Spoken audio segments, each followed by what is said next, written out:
This is Jonathan Agger, Fifth Pro Boxing Fans, joined by Eddie Hearn here in Brooklyn, ahead of what they're saying is fight of the year on Saturday, Ennis against Zayas.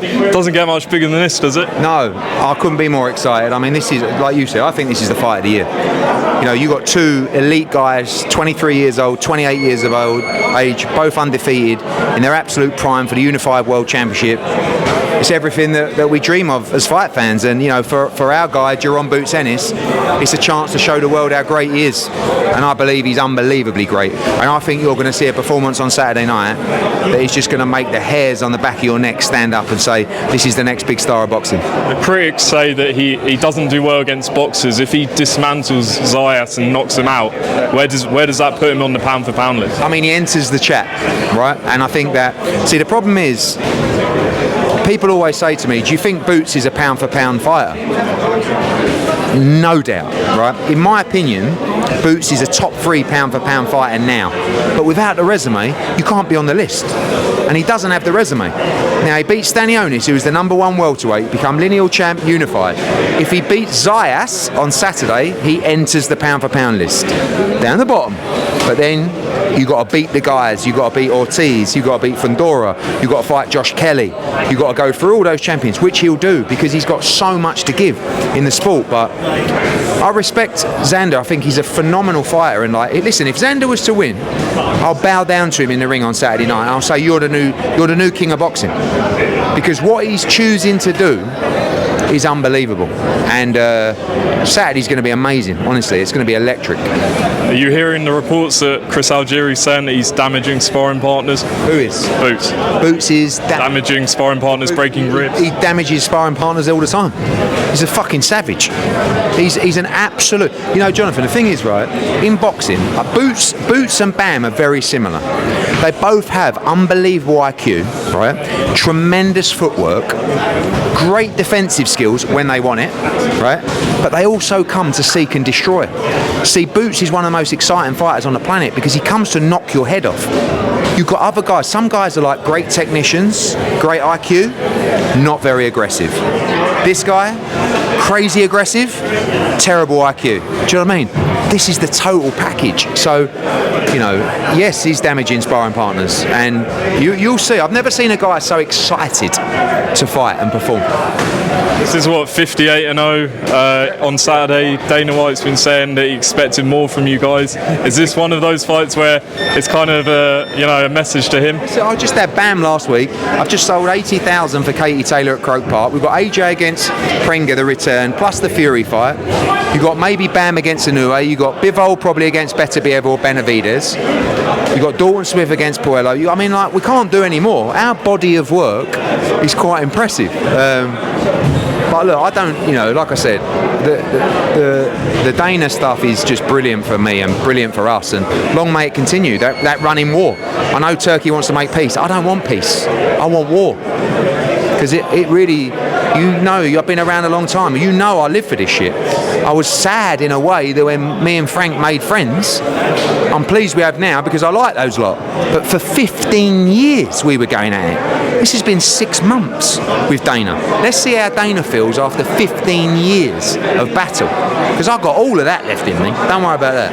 He said you're not the same. Yeah, I'm not. He said we're not the same. You keep mentioning Eddie Hearn. And let me tell you one thing. Thank God, we are definitely not the same.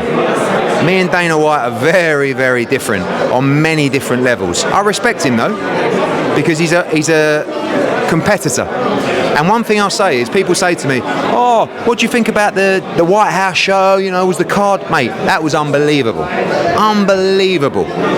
That event was incredible. And I always give credit where credit's due. But let's be honest, you can't come into boxing, tell the world everyone's shit, and you're not impressed by anyone, and then put on the absolute garbage that they are putting on week in, week out, and say, check my body of work. Because the body of work is diabolical. And I'm seeing the offers that they're making for the fights that are being put forward. I can't believe what I'm seeing. And it's, so they're making unbelievable errors all the time. But I get the game. You come in, you spunk your money, and then you level up. But you want to do some decent stuff along the way, and I'm seeing nothing decent. Talking about offers they're making, you would have seen, and Johnny Fisher said he's spoken to you about an offer. He's saying 6 or 7 times what you're offering. What's been the conversations? Are you going to match that? Oh no, walk, swim, or crawl to the Zuffa office as quickly as you can and sign that contract. That's my advice to Johnny Fisher. Listen, well, I'll get on. I love Johnny, love the family. The biggest problem is the level of opposition that he wants to fight.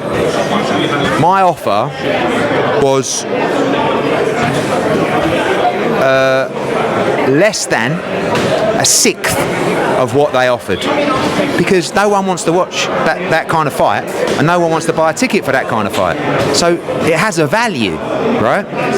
So you've got, like, that's a brilliant opportunity for Johnny Fisher, and he's got to take that with both hands. If the Zuffa offer was half of what it was, I wouldn't have matched. So I'm pleased for Johnny, honestly, because boxing's a tough sport. He's done it the right way. He's come to see me. We've had a chat.